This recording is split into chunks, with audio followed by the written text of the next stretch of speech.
Igitabo cya Yobu ni igitabo cyimbitse kandi cyihariye muri Bibiliya kubera impamvu nyinshi. Iyo nkuru ibera mu gihugu kidasobanutse cyane kiri kure ya Isirayeli cyitwa Usi. Yobu uvugwa cyane muri iyo nkuru ntabwo ari Umwisirayeli. Umwanditsi nawe utazwi nta nubwo ashyira iyo nkuru mu gihe runaka kizwi neza cyo mu mateka ya kera. Nyamara ibi byose bisa naho byari bigenderewe. Ni nk'aho umwanditsi adashaka ko turangazwa n'ibibazo by'amateka, ahubwo agira ngo twibande gusa ku nkuru ya Yobu no ku bibazo byibazwa kubera ibyamubayeho igihe cyose yababajwe. Igitabo cya Yobu giteguranye inganzo yumvikana neza. Gitangirana kandi kigasozwa n'inkuru ngufi zivuga incamake n'amagambo asoza. Igice cyo hagati kigize iki gitabo ni umwimerere w'ubuvanganzo bw'imivugo ya Giheburayo, burimo ibiganiro bya Yobu n'abo bavugana bane bitwa inshuti. Hanyuma ibyo biganiro bisozwa n'uruhererekane rw'amagambo Imana ibwira Yobu mu mvugo y'ubusizi. Reka dusesengure maze turebe uko bikorana. Intangiriro itumenyesha uwo Yobu ari we, kandi tubwirwa ko yari umugabo w'umukiranutsi kandi akubaha Imana. Ni umuntu mwiza bitangaje. Hanyuma mu kanya nk'ako guhumbya no guhumura, tujyanwa ahantu ho mu ijuru aho Imana iteranyirije itsinda ry'abakozi bayo.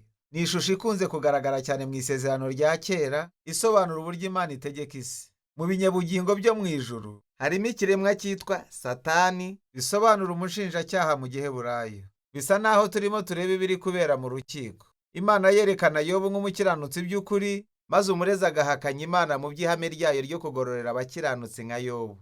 Nawe ati, impamvu yonyine Yobu akumvira ni uko wamuhaye umugisha n'uburumbuke. Mureka ababazwe.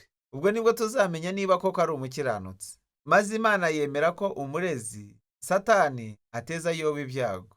Aha niho muri iyi nkuru abenshi muri twe bagera bakibaza bati, iki kuki Imana yakoze ibyo? Hanyuma tukibwira ko iki gitabo kiza gusubiza iki kibazo kibaza kiti, kuki Imana yemera ko abantu beza bababazwa? Ariko uko ukomeza gusoma, iki gitabo ntaho gisubiza icyo kibazo. Nta na kimwe muri iki gitabo gisubiza icyo kibazo. Mu ntangiriro y'iki gitabo havugwamo ibibazo nyabyo iki gitabo kigerageza gushyira ahagaragara, ibibazo birebana n'ubutabera bw'Imana no kureba niba Imana igenga ibyaremwe ikurikije ihame ritajegajega ry'ubutabera. Nyamara igisubizo kuri ibyo bibazo kigenda gisobanuka uko usoma iki gitabo kugeza ku iherezo, si mu ntangiriro yacyo kiri. Impamvu nyakuri yatumye Yobu ababazwa ntabwo igaragazwa mu by'ukuri. Intangiriro yanzurira ku mvugo ya Yobu nk'ubabaye kandi washenguwe n'agahinda n'umugore w'akamugayo. Hanyuma inshuti ze eshatu ziramwegera zigira ngo zigerageze kumwungura ubwenge n'inama. Amazina yabo ni aya: Elifazi w'Umutemani, Biludadi w'Umushuhi na Zofari w'Umunahamati. Bose si Abisiraheli nka Yobu kandi berekana neza imitekerereze nyayo yo mu burasirazuba bwo hagati bwa kera ku byerekeye Imana, imibabaro n'imiterere y'imibereho ya muntu. Ibyo bikaba ari byo bitwinjiza mu gice cy'ingenzi cy'iki gitabo. Yobu niwe ubanza akavuga. Uku rero niko iki gice cy'iki gitabo gikora. Yobu arabanza akavuga, maze hanyuma hagakurikiraho igisubizo cy'inshuti. Hanyuma Yobu agasubiza iyo nshuti, ubwo indi nshuti igasubiza ku byo Yobu avuze, bigakomeza bityo. Umwe avuga, undi asubiza inshuro eshatu. Izi mpaka zose zibanda ku bibazo bitatu. Mbese Imana irakiranuka koko kandi igatwara ibyaremwe byose ikurikije ihame ryo kutabera? Kandi niba ariko bimeze, ni buryo ki imibabaro ya Yobu yasobanurwa?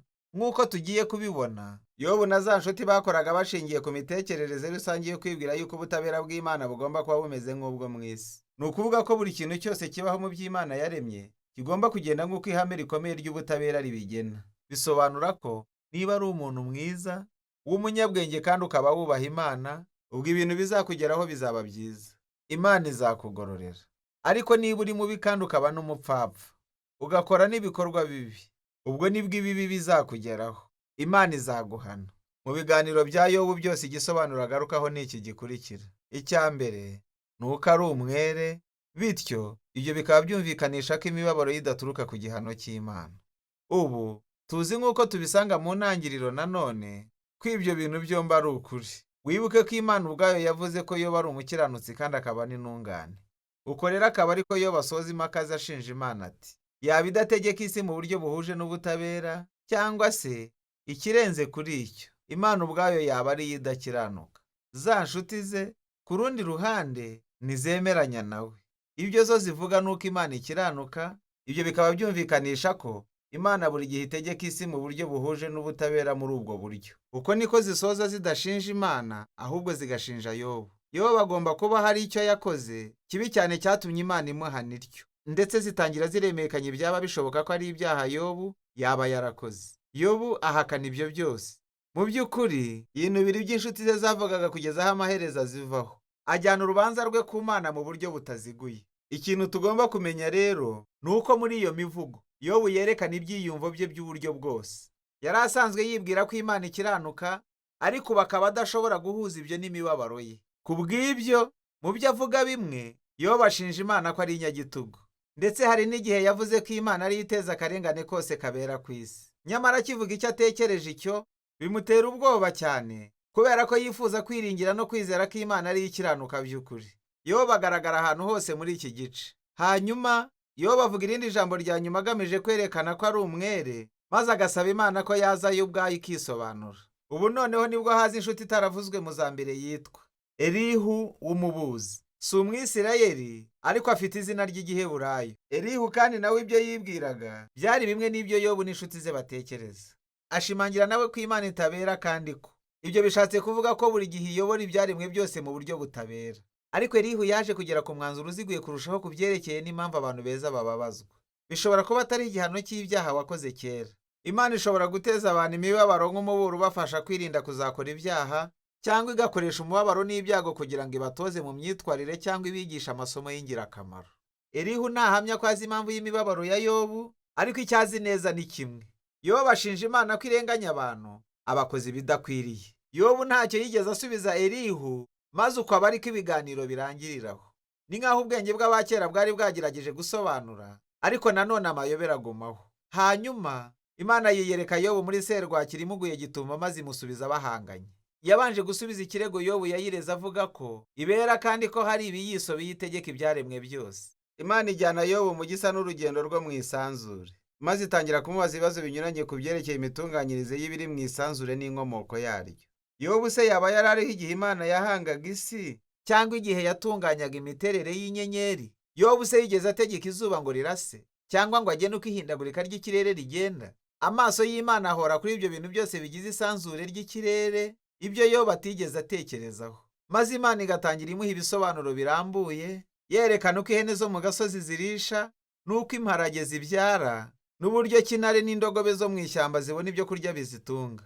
Ibyo byose bishatse kuvuga iki? Ibuka ibyo Yobu n'inshuti ze bibwiraga ku birebana n'uko Imana ijya ibikora, iyo itegeka isi mu buryo buhuje n'ubutabera. Inyuma y'iyo mitekerereze hihisha indi myumvire. Yobu n'inshuti ze bareba ubuzima mu buryo bwagutse cyane ku buryo bashoboraga gutinyuka kuvuga uko Imana igomba gutegeka isi. Maze igisubizo cy'Imana muri uku kumusura itagaragara gikuraho rwose ibyo yibwiraga byose. Mbere ya byose, byerekana ko ibyaremwe ari bigari kandi binyuranye, kandi ko Imana ibireba byose, buri kintu gisesenguye. Ku rundi ruhande, Yobu yarebaga ku buzima agarukiye ku byo abonera mu mibereho ye gusa. Imbago z'uko yabonaga isi zari ngufi cyane, bityo ikigaragara nk'akarengane ku Mana mu maso ya Yobu kigomba kureberwa mu ndorerwamo yagutse kurushaho. Mu magambo make, Yobu ntiyari akwiriye kuvuga ibintu bikomeye bityo ashinja Imana. Nyuma y'icyasaga no gutemberezwa, Imana ibaza Yobu niba yifuza ku rwego rwe kuba yayobora isi umunsi umwe. Hakurikijwe ihame nakuka ry'ubutabera Yobu n'inshuti ze bakomeje kwishyiramo, agahana buri kibi gikozwe na buri muntu, buri kanya, ari nako akigororera ibigikwiye. Ukuri ni uko gukurikiza ubutabera mu isi nk'iyi yacu turimo bisaba kureba ku bintu byinshi cyane. Ntabwo bisa nko gutandukanya umweru n'umukara nk'uko Yobu n'inshuti ze babitekereza, ari nabyo bitugeza ku cyanyuma Imana yavuze. Itangira isobanura ibiremwa bibiri bitangaje, ari byo Behemote na Lewiyatani, abantu bamwe batekereza ko ari inyito z'ubusizi bishaka kuvuga imvubu n'ingona. Nyamara birashoboka cyane ko izo nyito ahubwo zerekeza ku biremwa bizwi cyane mu migani mihimbano yo mu burasirazuba bwo hagati bwa kera, zigakoreshwa n'ahandi muri Bibiliya nk'imvugo ijimije iganisha mu mvururu n'akarengane byabaye mu isi nziza y'Imana. Ibi biremwa ntabwo ari bibi, mu by'ukuri ahubwo Imana irabyirata cyane, ahubwo nabyo ntibitekanye. Ikivugwa aha ni uko isi y'Imana ari nziza kandi itangaje, ariko siko buri gihe iba itunganye cyangwa itekanye. Isi y'Imana igira umurongo n'ubwiza, ariko nanone irangwa n'ubugizi bwa nabi, kandi rimwe na rimwe ikaba iteje akaga nk'ibi biremwa bibiri bihebuje. Nuko rero tugaruke kuri cya kibazo gikomeye cy'imibabaro ya Yobu. Kuki muri iyi si y'Imana habaho imibabaro, ibyago bituruka ku mitingito, inyamaswa z'inkazi cyangwa se no ku bandi bantu? Imana ntisobanura impamvu. Icyo ivuga ni uko tuba mu rusobe rukomeye rw'isi itangaje kandi igoye cyane, ku buryo nibura mu miterere yayo muri iki gihe ntimeze uko byakumira imibabaro. Icyo kikaba ari cyo gisubizo cy'Imana. Yobu yaburanyije ubutabera bw'Imana. Imana isubiza ko Yobu adafite ubumenyi buhagije ku byaremwe n'isanzure turimo bwatuma avuga atyo. Yobu yigomba ko Imana imusobanurira neza. Maze icyo Imana yasabye Yobu ni ukwiringira ubwenge bwayo n'imiterere yayo. Nuko Yobu asubizanya kwicisha bugufi kandi aricuza. Asaba imbabazi kubera ko Imana ariyo yaregaga maze yemera ko yarengereye. Hanyuma, mu buryo butunguranye, iki gitabo kirangiriza ku musozo mugufi. Imana ibanza kuvuga ko za nshuti zitavugaga ukuri, ko ibitekerezo byabo ku birebana n'ubutabera bw'Imana byari biciriritse cyane, ko bitatahuye uburyo isi dusoba, cyangwa ngo bitahure ubwenge bw'Imana. Hanyuma, Imana ivuga ko Yobu yavuze ukuri ku birebana nayo. Ibi rero biratangaje kubera ko bidashobora kwemeranywa na buri kintu Yobu yavuze. Icyo mvuga ni uko tuzi yuko Yobu yahubutse maze yanzura nabi. Ariko Imana iracyashima uko Yobu akirana, uburyo Yobu aza imbere yayo ataryarya n'ibyiyumvo bye byose n'umubabaro, kandi icyo ashaka gusa ari uko yavugana n'Imana ubwayo. Maze Imana iravuga iti, ubwo ni bwo buryo bukwiriye bwo guhangana n'ibyo byose, binyuze mu rugamba rwo gusenga. Igitabo gisoza Yobu yongeye kugira ubuzima bwiza, umuryango we n'ubutunzi bwe byose abigaruriwe, atari nk'ingororano ko yitwaye neza, ahubwo ari nk'impano ituruka ku buntu bw'Imana. Uko niko iki gitabo gisoza. Maze rero, igitabo cya Yobu ntigisobanura impamvu abantu beza bababwaho n'ibyago. Ahubwo, kiturarikira kwiringira ubwenge bw'Imana mu gihe duhuye n'imibabaro, aho kugerageza kwiyumvisha impamvu ibitera. Iyo tugerageje gushaka impamvu, hari ubwo dupfobya Imana cyane, nka za nshuti, cyangwa se nk'uko Yobu yabigenje, tugashinja Imana, ariko dushingiye ku bumenyi buke. Uku niko iki gitabo kiturarikira kubwira Imana imibabaro yacu n'agahinda kacu nta buryarya, kandi tukiringira ko Imana itwitaho koko kandi ko izi ibyo ikora. Ibyo bikaba ari by'iki gitabo cya Yobu kivuga.